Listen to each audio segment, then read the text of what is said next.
Bienvenidas y bienvenidos a un nuevo espacio del programa Conversando desde el Patio, un programa de la Prefectura de la SUAY, en donde queremos hacer el registro del pensamiento de actores relevantes de nuestra provincia. Y el día de hoy tenemos un invitado muy especial, es el economista Paciente Vázquez. Él fue profesor durante muchos años en la Facultad de Economía de la Universidad de Cuenca y además fue el gerente fundador de la Cooperativa de Ahorro y Crédito Jardín Azuayo, una cooperativa que es relevante en el espacio de la economía social y solidaria del país, además de haber tenido grandes contribuciones, me refiero al economista Vázquez, en el pensamiento de la economía regional y nacional. Con él es un gusto tenerle. Buenos días, Paciente. Gracias por estar con nosotros compartiendo este espacio. Sebastián, buenos días. El gusto es mío también compartir con ustedes y con el público que nos escuche. Muchas gracias, estimado Paciente. Bueno, es habitual iniciar este espacio de conversación pidiéndole las definiciones centrales del tema que trataremos hoy, que tiene que ver con la economía y el desarrollo económico. Por favor, ¿cómo define usted la economía y cómo luego define el desarrollo económico? Para empezar, una pregunta un poco compleja, Sebastián. Creo que intentaré por algunos lados. Creo que la economía es un sistema de cosas que entrelazadas, bueno, como es todo sistema, pero es un sistema fundamentalmente de relaciones entre personas. También estas personas se relacionan a través de instituciones muy importantes, a través de formas de legislación, pero iremos a las relaciones entre las personas, que es lo que caracteriza para mi concepto fundamentalmente la economía. Las personas se interrelacionan para producir, para intercambiar. En medio de eso, lo que han producido se reparte entre unos y otros actores, no siempre de manera equitativa, y también nos interrelacionamos para consumir. Creo que estos temas de producir, distribuir, intercambiar y consumir son los temas clásicos que han preocupado a los analistas de la economía durante todos los tiempos, desde que la economía es ciencia. Y el otro concepto que le pedíamos, porque bueno, son relaciones entre las personas, pero que ocurren en un contexto, en un determinado lugar, en un espacio que se llena de estas relaciones. ¿Cómo define el tema del desarrollo económico? Bueno, ahí el desarrollo económico yo no lo defino, lo definen quienes han generado estos conceptos. Hoy día el concepto de desarrollo económico está en completo desuso y en completo descrédito, porque el desarrollo se ha concebido como crecimiento económico, como esta voracidad de crecer, crecer y acumular. Pero en el camino hemos ido destruyendo todo lo que no ha permitido, o lo que ha dificultado, lo que se ha opuesto a ese crecimiento sin límites, ¿no? Personas y naturaleza, ¿no? Las personas que no entran estrictamente en la lógica del crecimiento son desplazadas. La naturaleza, en la medida en que sirve para este crecimiento, es explotada sin ninguna consideración de otro tipo que no sea el acumular producción y riqueza. Entonces, desde este punto de vista, el desarrollo, podría decir yo, que en la perspectiva de una academia o de una conceptualización crítica de la economía, el desarrollo es un concepto que no da más es un concepto que ha pasado ya a la historia, aunque sigue estando vigente en los países hegemónicos o en los sectores hegemónicos y directores de los procesos económicos dentro de los países, pero que no consideran estos elementos que he señalado de las personas y de la naturaleza. Esta crítica al desarrollo en general, no solamente al desarrollo económico, tiene que ser llenada por alguna otra perspectiva, ¿no? Me imagino que no podemos quedarnos así. Y considero, tal vez usted esté de acuerdo en que uno de los intentos de llenar este espacio que dejaba este desarrollo económico distorsionado estaba llenado por las perspectivas del buen vivir. Bueno, sin duda han habido varios intentos de crear un pensamiento alternativo a este desarrollo depredador. Y por supuesto que para nosotros, en los países andinos, Bolivia, Ecuador principalmente, el buen vivir se puso en el tapete a partir de las constituciones nuevas. En Ecuador, la constitución del 2008, que ubica el buen vivir como una aspiración de la sociedad ecuatoriana. El buen vivir, entiendo yo, sin ser un experto conocedor, que es una forma, no sé si nueva, yo diría más bien una forma ancestral de entender el quehacer humano, pero que hoy día ha cobrado relevancia. Es una concepción integral de la vida de las personas y de la vida en sociedad y de la vida y de las relaciones con la naturaleza.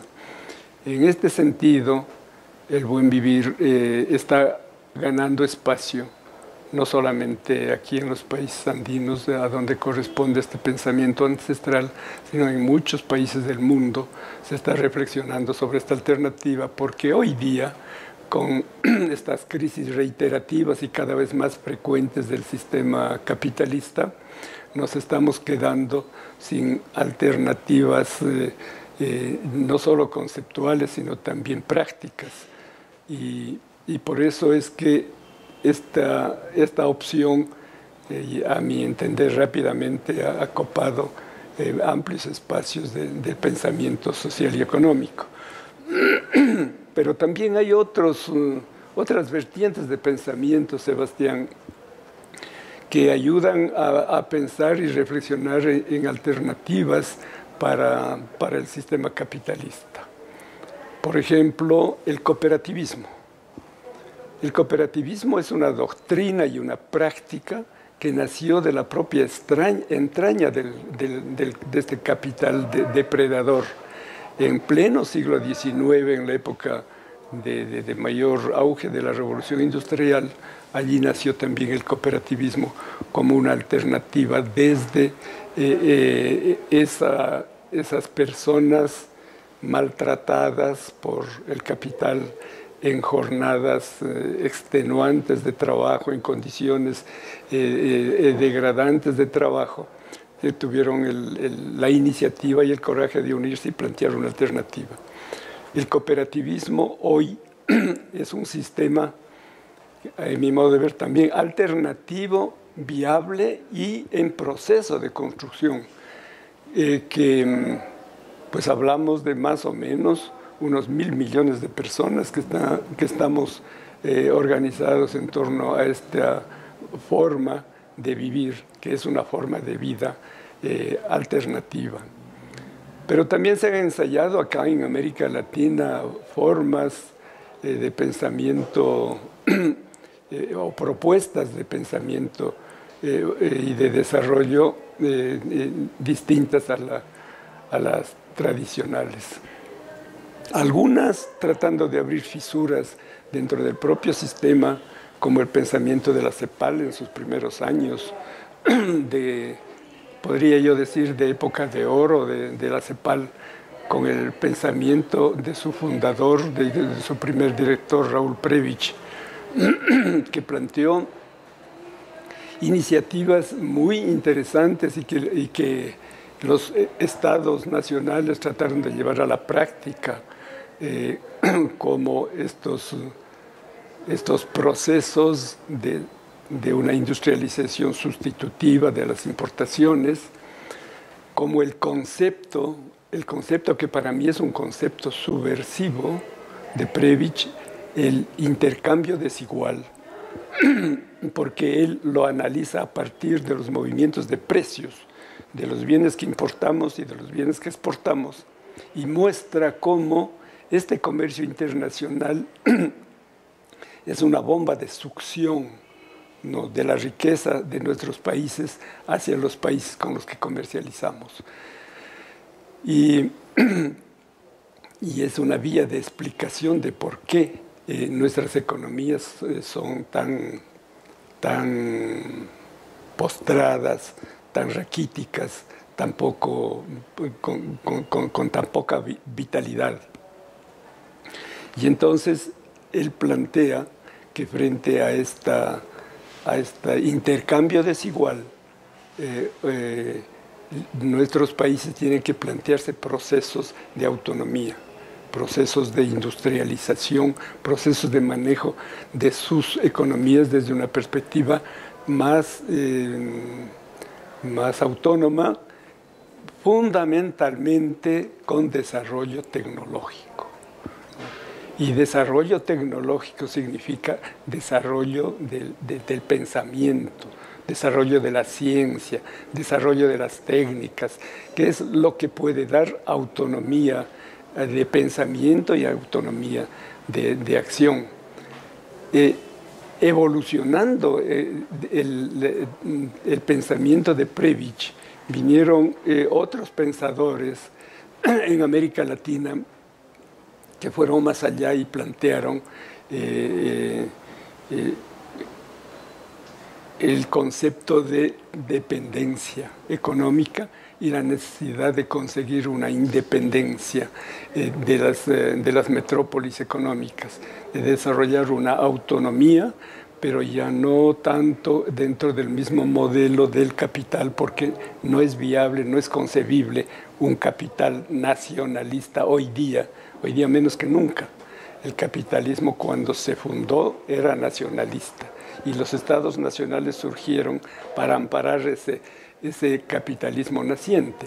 Pero hoy día, con el capitalismo transnacionalizado, mundializado, no podemos pensar en un capitalismo o capital nacional. Y entonces estos pensadores dependentistas planteaban la necesidad de la emancipación de nuestros países en relación a las metrópolis, que nos someten, pues, no solamente desde el punto de vista económico, sino fundamentalmente desde el punto de vista político, militar, y también a través de la ciencia y de la técnica que se ha desarrollado en esos países, y que en nuestros países no hemos tenido oportunidades todavía para ese desarrollo autónomo del pensamiento. Recién estamos avanzando hacia una posición crítica. Recién estamos pensando en un pensamiento crítico, que significa, pues, que ya podemos tener un punto de vista propio, una posición propia, porque desde ahí podemos criticar. Si no tenemos un punto de referencia propio nuestro, no es posible criticar, sino lo que siempre ha ocurrido, seguir. Para volver a tu pregunta, pues tenemos en la historia del pensamiento latinoamericano, este pensamiento autonomista, tenemos estos primeros pasos de la CEPAL, luego seguido por los dependentistas, que incluso generó aquí en nuestro país un movimiento político que se llamaba Segunda Independencia, para hacer referencia a la independencia de la colonia española. Y luego también hay el pensamiento de Max Neff del desarrollo a escala humana, que lo plantea el desarrollo en términos más humanos que económicos, desde el punto de vista de un concepto que él tiene de las necesidades fundamentales, que son poquititas, son 4: la necesidad de ser, de estar, de tener y la necesidad de hacer, ¿no? Y estas, que realmente es impresionante esta manera de simplificar, pero al lado de esas necesidades que llama fundamentales, plantea otras necesidades que son también vitales y importantísimas, que normalmente no se considera en la doctrina tradicional del desarrollo, pues la necesidad del afecto, la necesidad de la protección, la necesidad de la creatividad o de la creación, la necesidad del esparcimiento, este tipo de necesidades que son tan profundas en nosotros, pero que a nosotros nunca hemos aprendido ni en la escuela, ni en el colegio, ni en la universidad, que existen estas necesidades como expresiones sociales y que es lo más humano atender esas necesidades. Entonces, imaginémonos por un momentito una sociedad que está ocupada y preocupada de que las personas avancen por esos derroteros. Estaríamos en otra sociedad, ¿no? O como dicen, en un desarrollo a escala humana. También hay otros planteamientos un poco más de menor trascendencia, pero importantes, como el desarrollo local, ¿no? Hoy día que ha evolucionado hacia lo que llamamos el desarrollo territorial, comprendiendo los territorios como unos procesos no solamente económicos, sino procesos ante todo sociales. Procesos sociales que vienen de larga data, de procesos históricos de atrás, que tienen una forma de ser y de proyectarse y que se ubican obviamente en un territorio, ¿no?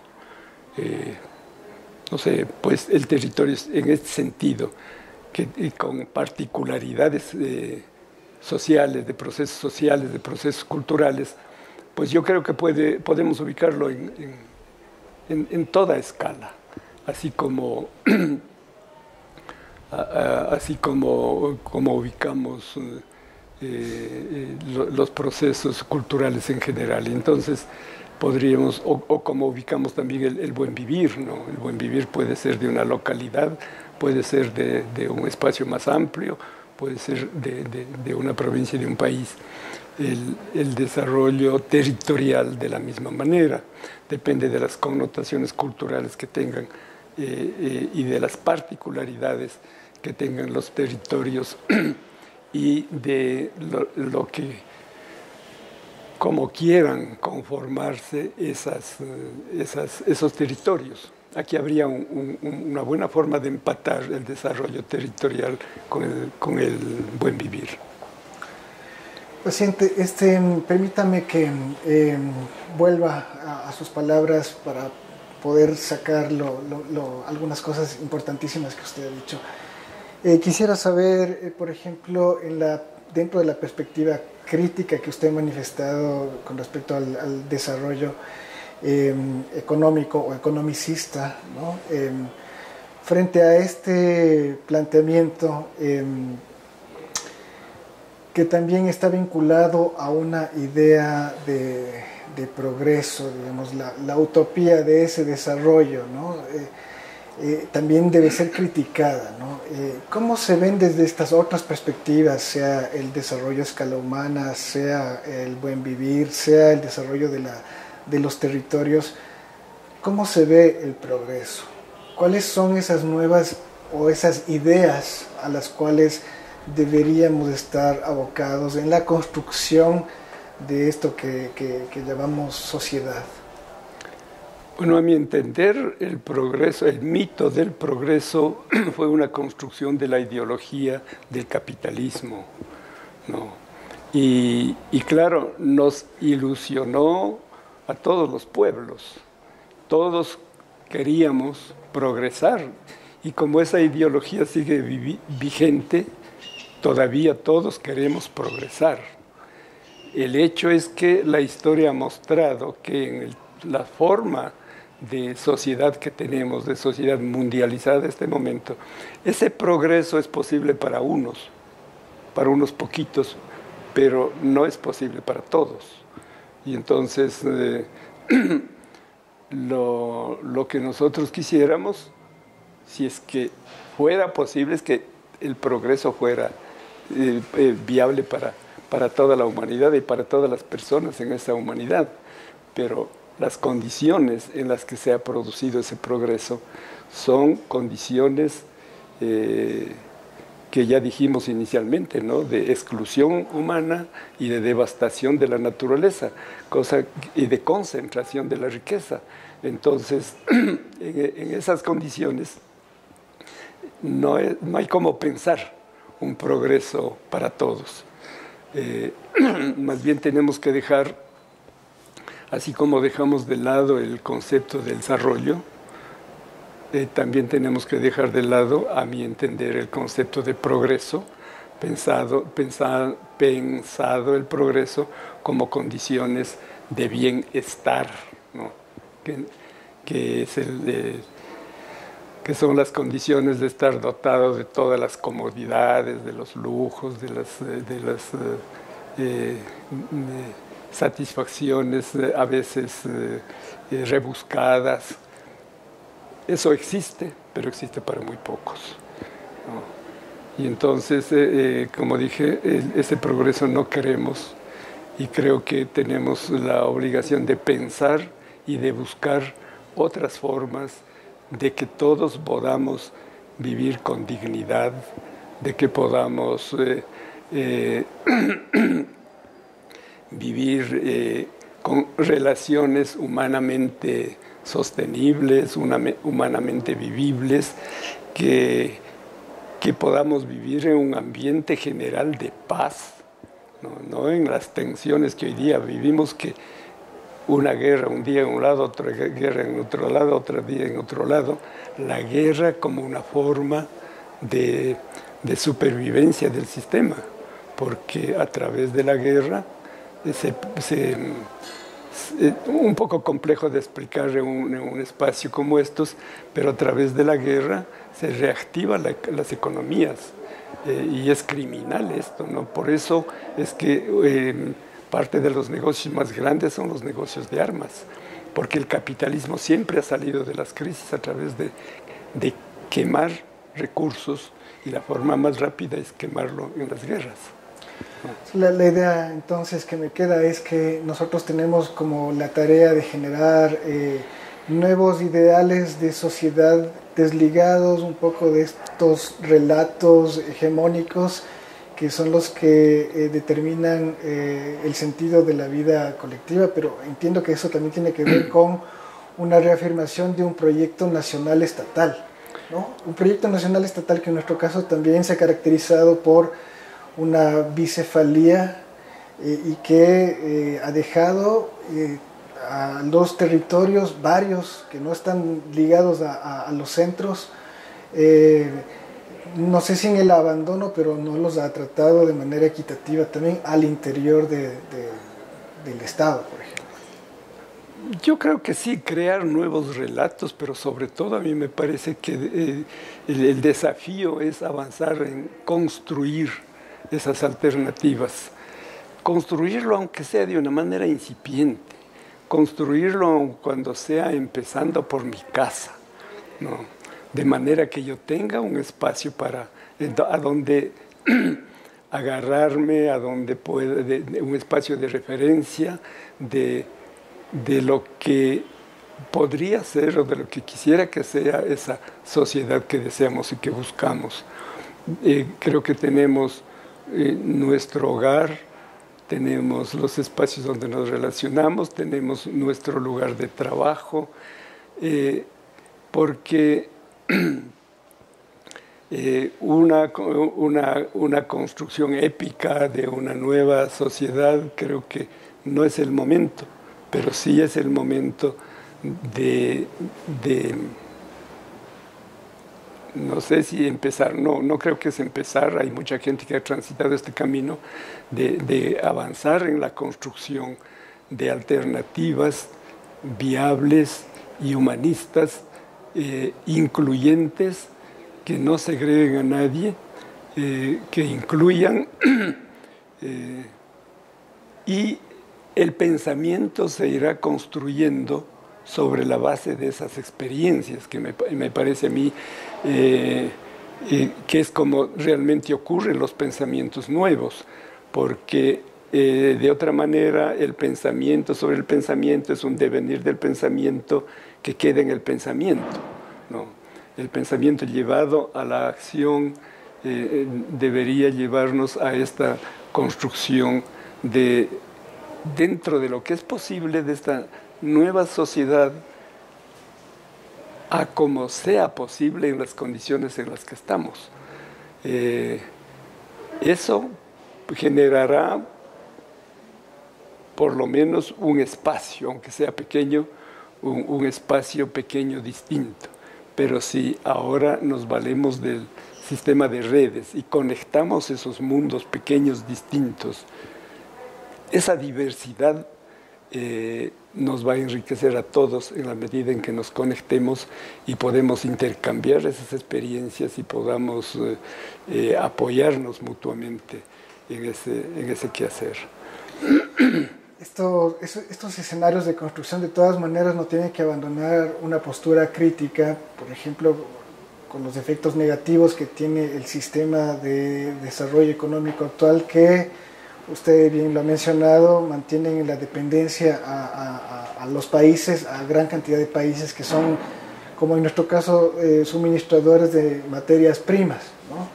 ¿Es posible pensar un desarrollo humano ligado a una economía que no tenga que ver necesariamente con la devastación del territorio y en nuestro caso con el extractivismo?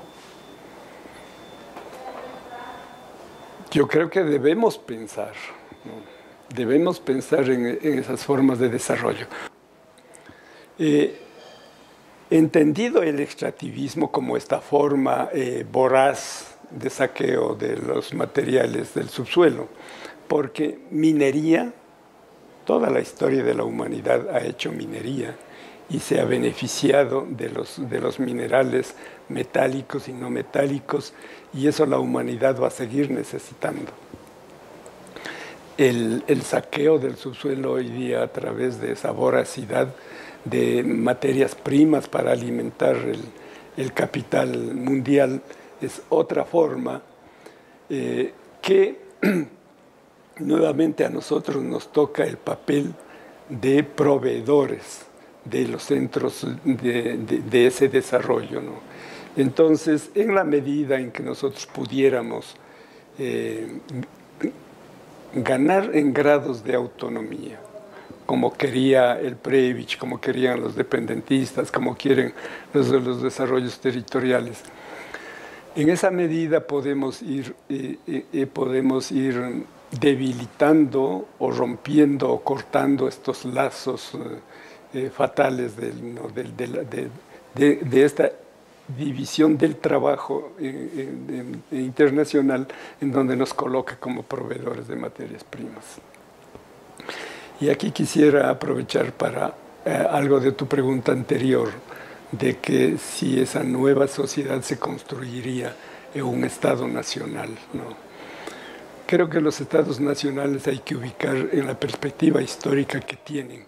Ellos se formaron en el auge del capitalismo, en la primera, de ese capitalismo, digamos, revolucionario frente a la sociedad precapitalista que lo transformó y que necesitó de los estados nacionales para poder fortalecerse.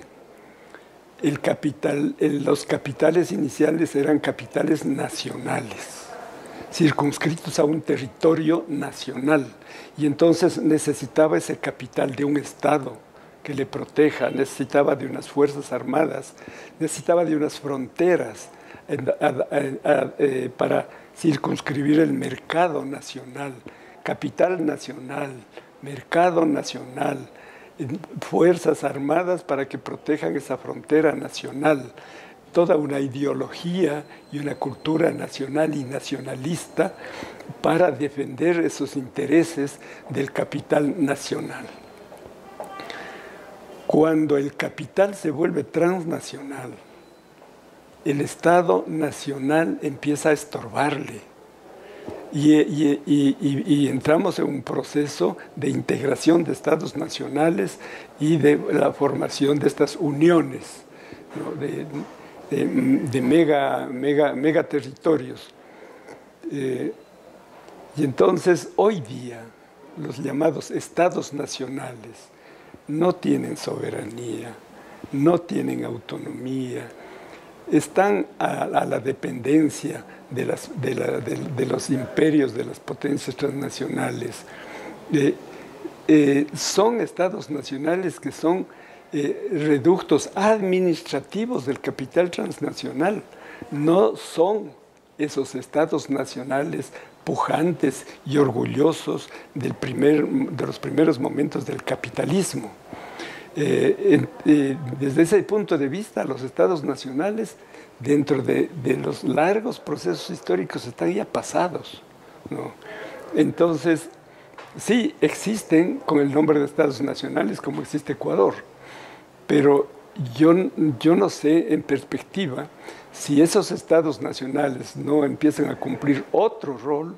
Esos estados nacionales ya solamente serán dependencias administrativas para obedecer órdenes de afuera, como hoy día está ocurriendo, pero no para tener una capacidad de autosuficiencia, autonomía, independencia y todo eso que querían ser los estados nacionales. En esa perspectiva, y uniendo con la pregunta anterior, el tema de imaginar otros ideales, otras ideas de futuro, también podría estar ligado a pensar quizá otras formas de organización político-administrativa, por ejemplo, regionales. Es posible. Es posible. Yo creo que no hay que deshacernos de ninguna forma alternativa, siempre que esa construcción alternativa sea una construcción humanista, sea una construcción que incluya a las personas, que esté hecha en función de lo que es importante para el desarrollo de las personas, no solamente para satisfacer los apetitos básicos, sino estas otras cosas que hemos dicho del desarrollo a escala humana, pues no del desarrollo de las personas como tales, que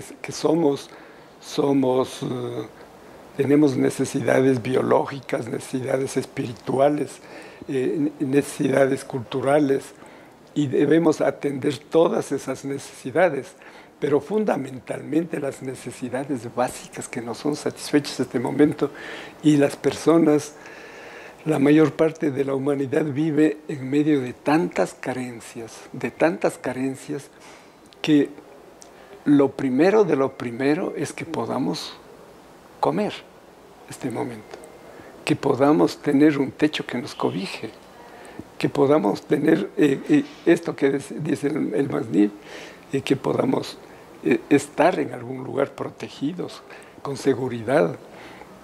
Esto es lo que cualquier dimensión en la que pensemos, regional, nacional, local, lo que fuera, que lo pensemos desde otra perspectiva, no desde la perspectiva de la economía, sino desde la perspectiva de las personas, y la economía en función de las personas, y no al revés, las personas en función de la economía. Y en esa perspectiva, yo creo que puede haber espacio para una diversidad enorme de planteamientos y de prácticas y de acciones que lleven con cierta convergencia pero no necesariamente por el mismo camino. Quisiera también retomar un elemento que mencionó hace un momento con respecto a la autonomía de estas regiones en función de también sus propios planteamientos. Hablando ya de nuestra región, de nuestro contexto, estas autonomías seguramente tienen que mirar y desarrollarse sabiendo cuáles son las potencialidades económicas, sociales, culturales del territorio, pero también cuáles son las problemáticas que hay que corregir, ¿no? ¿Cuáles serían, en su visión, estas potencialidades y también estos retos a solucionar? Bueno, quisiera empezar expresando lo que para mí es una región, ¿no? Creo que es ante todo un proceso social, cultural. Un proceso, si digo un proceso es que viene desde atrás, de muy atrás, y se proyecta hacia adelante. Este proceso que ocurre en un espacio geográfico, en un territorio, ¿no? Entonces, para mencionar nuestra región, aquí creo que hemos tenido procesos milenarios de configuración de lo que hoy día somos, de la memoria que tenemos desde los cañaris, luego lo que ocurrió entre ellos y los incas, y luego con los españoles, pasamos a la época republicana, pero que han ido configurando acá en este espacio de Azuay, Cañar, principalmente, pero también se incorpora Moreno Santiago a través de la migración de los años 60-70, que se ocupó esos territorios desplazando a la población nativa de allá, desplazando a los shuaras, se ocupó con migrantes de Azuay y Cañar principalmente. Entonces, desde ese punto de vista, este espacio de Azuay y Cañar se prolongó hasta Morona Santiago. Y tuvimos en los años, fines de los años 50 y sobre todo en los años 60, un proyecto muy lúcido de desarrollo de esta región, que significaba la modernización de este espacio a través de una propuesta de desarrollo, digamos, capitalista, ¿no? Entendemos nosotros la modernidad como el desarrollo de este sistema. Y aquí se propuso la modernización de esta región, incorporando formas capitalistas de organización de la sociedad y de la economía. Pero para volver a lo de antes, a lo de la región, es que aquí, a mi entender, se fue configurando. Primero sabemos estas relaciones de tensión de los cañaris con los incas, pero que luego se negocian a través del matrimonio de la hija del cacique Duma con Tupac Yupanqui, y por eso tenemos aquí que nace Huayna Cápac, un personaje tan importante de la historia nuestra. Luego tenemos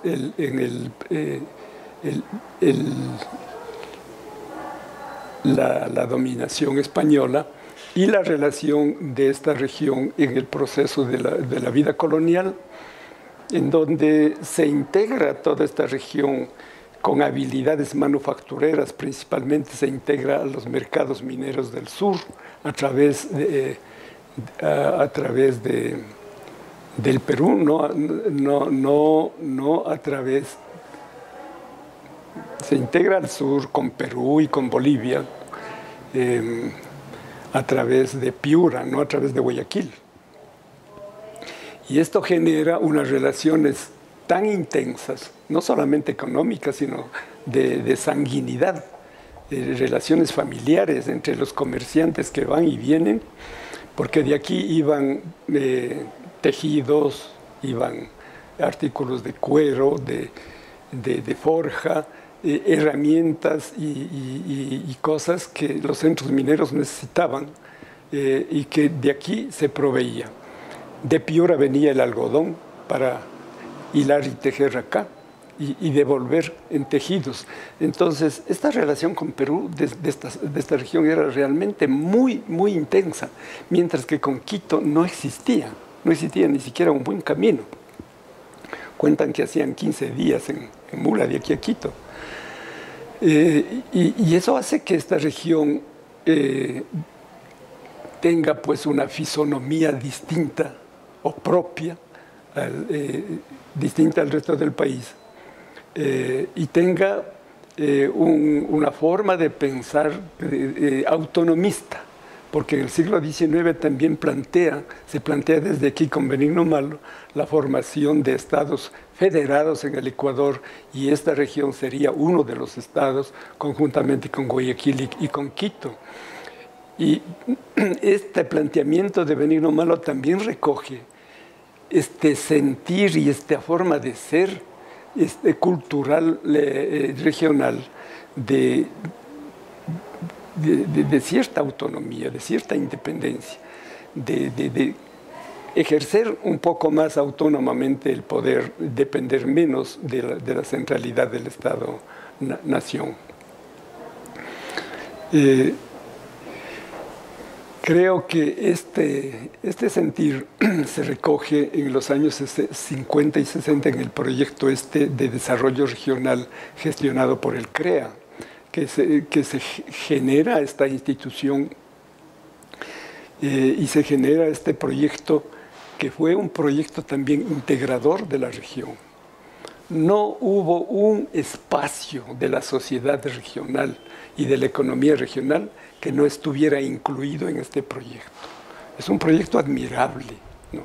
Porque allí están los artesanos que se desarrollaron, los agricultores que recibieron la Revolución Verde, los ganaderos que cambiaron completamente su ganadería tradicional, montaraza, una ganadería hasta estabulada, ¿no? Y de leche. Los mineros, porque se hicieron prospecciones mineras, se entregaron concesiones mineras, los industriales, se formó un parque industrial, el CREA tenía un departamento de desarrollo industrial en donde se daba asesoría y tenía un laboratorio para el control de calidad de la producción industrial, y esos servicios eran subsidiados porque estábamos en plena época, como dije antes, de la CEPAL de Previch, en donde había que subsidiar este naciente capitalismo. Y luego el CREA también generó una red de caminos vecinales entre los pueblos, caminos que vincularon la provincia con el oriente. El camino de Macas a Cuenca se construyó con el CREA. Con el CREA se empezó la troncal del oriente. Con el CREA se empezó la construcción y se avanzó bastante la construcción para acá, a la costa, por el Cajas. El CREA encontró el potencial hidroeléctrico de la Cola de San Pablo, ¿no? Y como era un proyecto que rebasaba sus capacidades, pasó al gobierno nacional. Pero esta dinámica también configuró o fortaleció un espíritu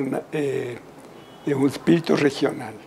Esta institución fomentó el regionalismo en el sentido positivo, podría decir yo, porque se desarrolló un espíritu nacional de tal manera que aquí si había un paro para reclamar al gobierno central, era un paro regional, no era un paro provincial ni el paro de una ciudad. Pero claro, el capital es así, rebasa sus propias fronteras, ya inicialmente pensado como un capitalismo regional. Pronto rebasaron las fronteras regionales y los capitales más grandes rebasaron la región y se fueron al país, Quito, Guayaquil. Y este espíritu regional poco a poco también ha empezado a diluirse, así como el mercado regional también se ha expandido a otros espacios. Entonces, aquí hay un legado histórico que tenemos que recogerlo y pensarlo en la perspectiva de otra sociedad regional. Pero esa es una tarea por hacer, Sebastián. Perfecto. No quisiera despedirme, economista Paciente Vázquez, sin pedirle una visión breve de lo que nos espera. Bueno, tal vez sería interesante que existieran las pitonisas para que nos digan, nos adivinen la suerte. Pero más allá de adivinar, yo creo que podemos ver el camino que hemos seguido y la perspectiva que nos espera si seguimos por el mismo camino. Eso sí creo que es bastante claro, porque este desarrollo, esta modernización de la región nos ha amarrado al capital transnacional. Y en esa perspectiva nosotros hemos quedado atados dentro de esta división del trabajo como una región exportadora. Nosotros exportábamos cascarilla, primero el oro de los españoles, después exportábamos cascarilla, después exportamos sombrero de paja toquilla, después no teníamos que exportar y ahora exportamos mano de obra. No. Nuestro principal producto de exportación son nuestros migrantes. No. Es duro decir, pero es la realidad. Exportamos mano de obra, exportamos personas y recibimos a cambio remesas. Fíjate cómo nos hemos ido agotando en nuestras exportaciones hasta exportar lo último, que es personas. Después de exportar personas, no sé qué más podríamos exportar en este modelo. Si pensamos en otra forma de sociedad, obviamente, vamos a pensar en otra forma de relaciones económicas.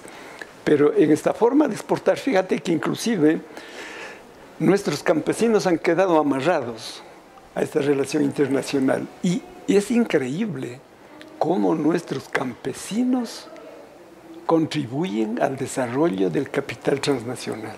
¿No? ¿Por qué? Nuestros campesinos, las familias se forman en los hogares, en las familias, principalmente en el campo, ¿no? Que ya no encuentran cómo defenderse en el campo y emigran. Pero todo el costo de preparación de esa mano de obra es un costo de acá, de las familias campesinas, de las familias de recursos medianos, bajos. Luego, también en la relación del campo con la ciudad se produce este mismo fenómeno que decíamos del intercambio desigual. Cuando hablamos de la relación entre países, también el intercambio que hacen nuestros campesinos con la ciudad es exactamente lo mismo. Los precios de ellos son precios estancados generalmente, o se mueven muy despacio, los precios de lo que compran, o la tecnología también, porque la tecnología es una forma de bajar costos y controlar los precios, o la tecnología que se incorpora es más veloz acá que en el campo, y entonces el intercambio se vuelve desigual. Y esta relación del campo con la ciudad es una relación extremadamente inequitativa. También es una maquinita, el mercado, una maquinita de chupar energías. No. ¿Qué vitalidad tendría el campo si no se le esquilmara estas energías a través del comercio? Entonces los campesinos, a través de sus exportaciones, de algunos de sombreros, de tejidos, de mano de obra, de lo que sea, están contribuyendo en forma desventajosa para ellos, están contribuyendo a los capitales locales, a los capitales transnacionales. Pero todas las formas de relación adquieren la misma lógica, ¿no? Y si la lógica dominante es perversa, las otras formas se articulan también de forma perversa a la misma dinámica. creo que la perspectiva posible de pensar y de buscar es ganar en grados de autonomía. Ganar en grados de autonomía regional, tal vez sea una utopía demasiado dura. Ganar en grados de autonomía a todos los niveles en donde existan esos territorios que decíamos con identidad, para que desde esa autonomía, de esa autosuficiencia posible, podamos ir construyendo formas nuevas. Y yo sé que es pensar bastante utópicamente, pero si no pensamos de esa manera, fatalmente seguiremos atados y en las formas de empobrecimiento relativo en que vivimos, Sebastián. Bueno, quiero agradecerle mucho al economista Paciente Vázquez por habernos dado esta interesantísima lección de economía, de historia. Gracias por compartir con nosotros su saber, estimado paciente.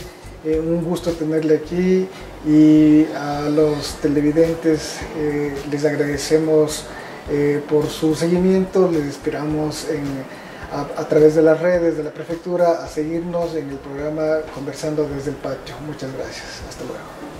Gracias, Sebastián. Muchas gracias.